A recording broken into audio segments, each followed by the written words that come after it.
Buen día, profesor. Mi nombre es Diego López Meneses y en este caso pertenezco al grupo 4MB6 de máquinas eléctricas y estaré respondiendo a las preguntas que usted envió.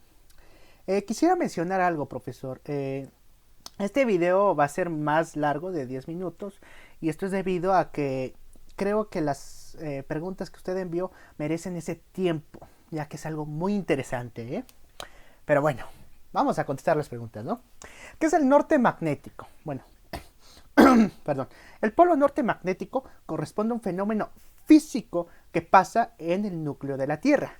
Podríamos definir al polo norte magnético como el lugar donde el campo magnético es perpendicular a la superficie de la Tierra.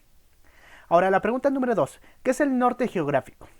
El polo norte geográfico de la Tierra o de cualquier otro planeta es un punto imaginario donde convergen las líneas de longitud imaginarias llamadas meridianos. Entonces, mientras uno es un fenómeno físico, el otro es un punto imaginario que pusimos nosotros como seres humanos para poder navegar sobre la Tierra.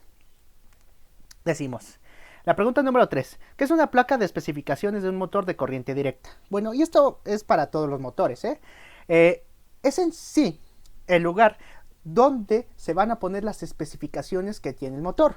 Este normalmente está en la carcasa del mismo motor y tiende a ser metálico remachado a la carcasa o de una pegatina.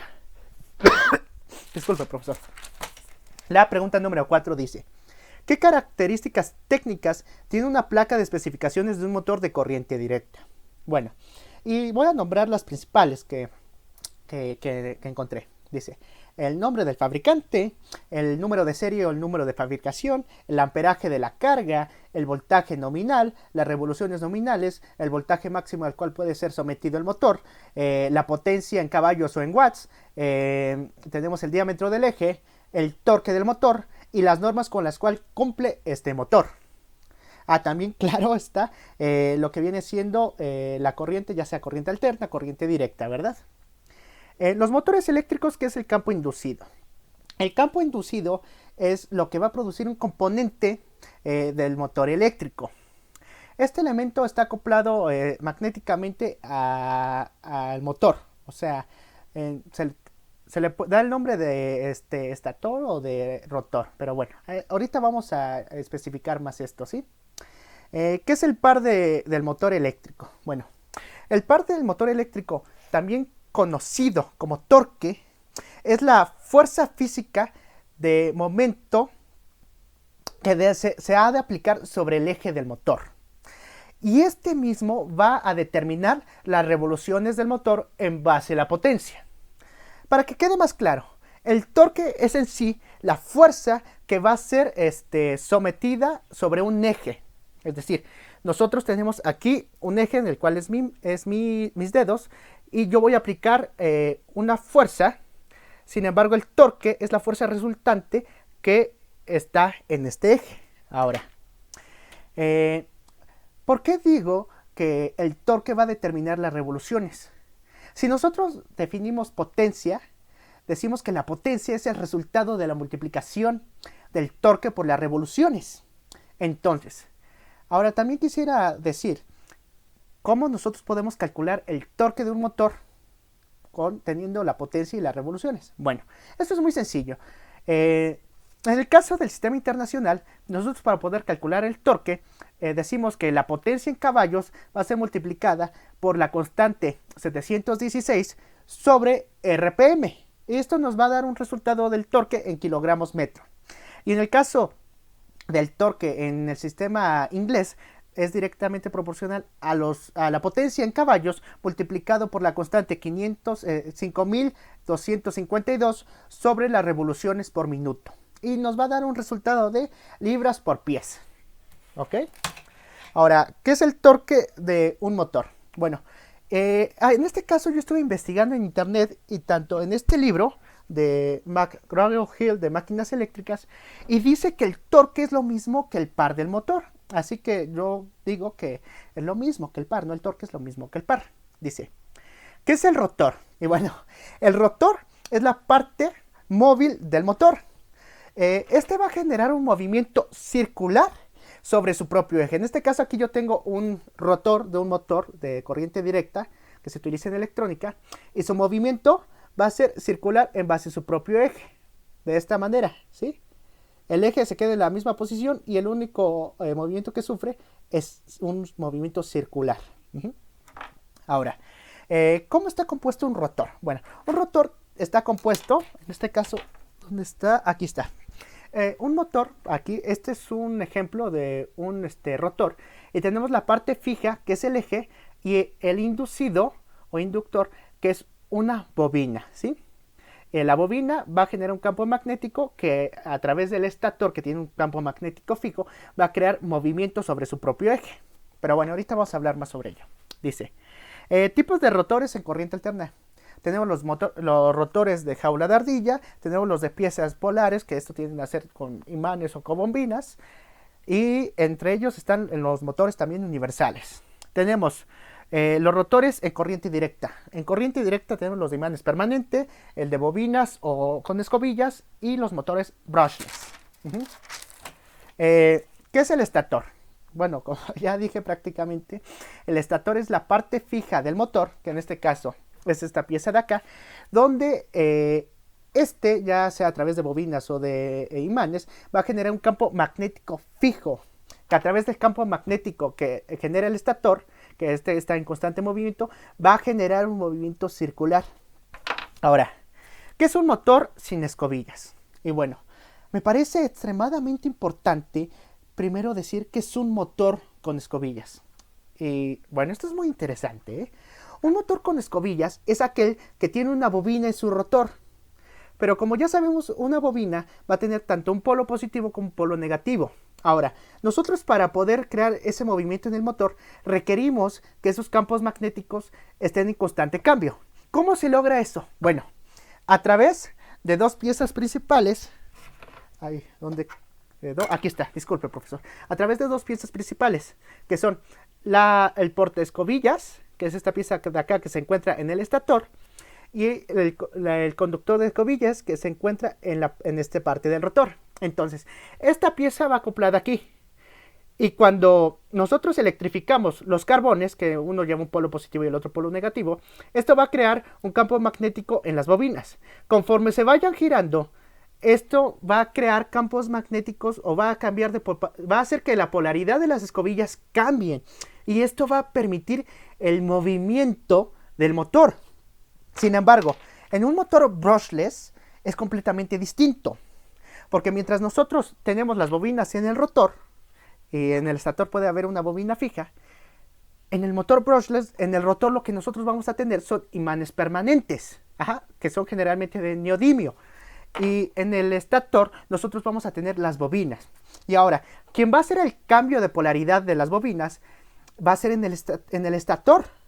Y estas son controladas a través de un circuito eléctrico. Entonces, conforme vaya cambiando la polaridad de las bobinas en el estator, los imanes van a seguir ese cambio de polaridad y va a crear un movimiento. Ahora, algo muy importante del motor sin escobillas a comparación de su homólogo con escobillas es que el motor con escobillas, esta parte del estator, que son las escobillas, están en contacto con el rotor. Y este contacto genera fricción. Y esta fricción genera calor y a su vez pérdida de energía. Y como ya sabemos, la fricción es la oposición al movimiento. Entonces tenemos pérdida de fuerza, pérdida de torque. Ahora, en el motor brushless o sin escobillas no existe este contacto, esta fricción. Y esto genera que toda esta energía eléctrica que entregamos al motor sea utilizada para el movimiento del mismo motor. Ahora, la pregunta número 12. ¿Qué es el motor a pasos? Un motor a pasos es un dispositivo electrónico que básicamente convierte una serie de pulsos eléctricos a un movimiento angular. Estos motores generalmente se utilizan en máquinas que requieren una alta precisión de movimiento angular. Estos se utilizan, por ejemplo, en las CNCs o en la máquina llamada Da Vinci, que es una máquina que se utiliza para operar. Bueno. La pregunta número 13. ¿Cuáles son las características eléctricas de los motores a pasos DC? Bueno, de corriente directa. Las principales características de este motor son la potencia, las revoluciones, y el torque. Sin embargo, también entra, en el caso de las revoluciones, el número de pasos. Nosotros vamos a dividir una revolución en 360 grados. Y dependiendo del número de pasos, en el caso de los motores a pasos más normales que encontramos, por ejemplo, en República del Salvador, son de 200 pasos. Eso quiere decir que por cada paso el motor se va a mover 1.8 grados. Y eso quiere decir que requerimos 200 pasos para dar una revolución completa. O sea, un giro sobre su propio eje completo. Ahora, estos motores se controlan por Arduino o por PLCs, ¿eh? Eso es algo muy, muy importante. Después tenemos la pregunta número 14 que dice, ¿cuáles son las características eléctricas de los motores DC sin escobillas? Y bueno, sus principales características es el torque, las revoluciones y la potencia. Sin embargo, según la página oficial de Robert Bosch, que es una empresa que se dedica a hacer herramientas, los motores sin carbones o motores brushless, a comparación de sus homólogos con motores con carbones, tienen un mayor torque, una mayor eficiencia, y todo esto siendo más livianos.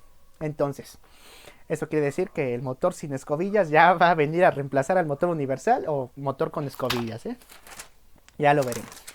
Ahora, la pregunta número 15 y la pregunta número 16 la quisiera responder con un mismo argumento y un ejemplo muy claro. Decimos, ¿cómo se selecciona un motor sin escobillas? Y bueno, para poder seleccionar un motor sin escobillas para hacer un trabajo en cualquier máquina o en cualquier dispositivo electrónico, se requieren las siguientes tres características: la potencia, las revoluciones y el torque. ¿Por qué? Porque, vayamos a un ejemplo, un taladro y un esmeril. Un esmeril corta el metal a través de este consumible, que es un disco. Este disco corta en base al desbaste del metal, o sea, necesitamos nosotros dar un giro y esto va a ir desbastando la superficie metálica, haciendo un corte perpendicular al disco. Sin embargo, para nosotros poder hacer un corte bien, necesitamos altas revoluciones y un bajo torque. Y en el caso de un taladro, nosotros cortamos con esta pieza, que es una broca, y esta corta en base filo. Entonces se requiere igual un movimiento circular, pero un movimiento circular con una menor revolución y un mayor torque, ¿sí? Porque al cortar en base al filo, eso quiere decir que si nosotros le metemos altas revoluciones a esta broca, lo único que vamos a hacer es que gire mucho. Y esto va a crear fricción y a su vez va a hacer que la broca se caliente y no va a hacer ningún corte. Es más, vamos a hacer que la broca se destemple y ya no va a funcionar. Pero si nosotros bajamos las revoluciones y aumentamos el torque en un esmeril, lo único que vamos a provocar es que este disco se fracture y podemos provocar un accidente. Ahora, un ejemplo donde esto es más claro. En la herrería tenemos máquinas que se utilizan para cortar metales. Sin embargo, hay dos máquinas que cumplen la misma función de cortar, pero tienen distintas características, y esto es debido a que se utilizan en distintas circunstancias. Tenemos la Chop Saw y la Metal Cutting Saw. Son herramientas que utilizan discos. La Chop Saw utiliza discos de desbaste o discos de esmeril, y la Metal Cutting Saw utiliza discos dentados. Ahora, en el caso específico de la marca DeWalt, estas herramientas tienen 2500 watts. Sin embargo, a la hora de ver las otras características principales, que son las revoluciones y el torque, son completamente distintas. En el caso de la Chop Saw tenemos 2000 revoluciones por minuto y un torque nominal de 1.5 newton metro. Y en el caso de la Metal Cutting Saw tenemos 1000 revoluciones y 2.5 newtons metro. ¿Por qué? Porque mientras la Chop Saw utiliza un disco de desbaste, se requieren revoluciones altas y un bajo torque. Debido a la función que se le va a dar a la máquina.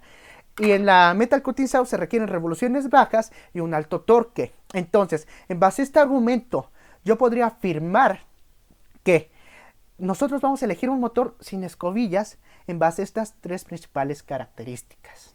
Ahora, ¿cómo se selecciona un motor a pasos?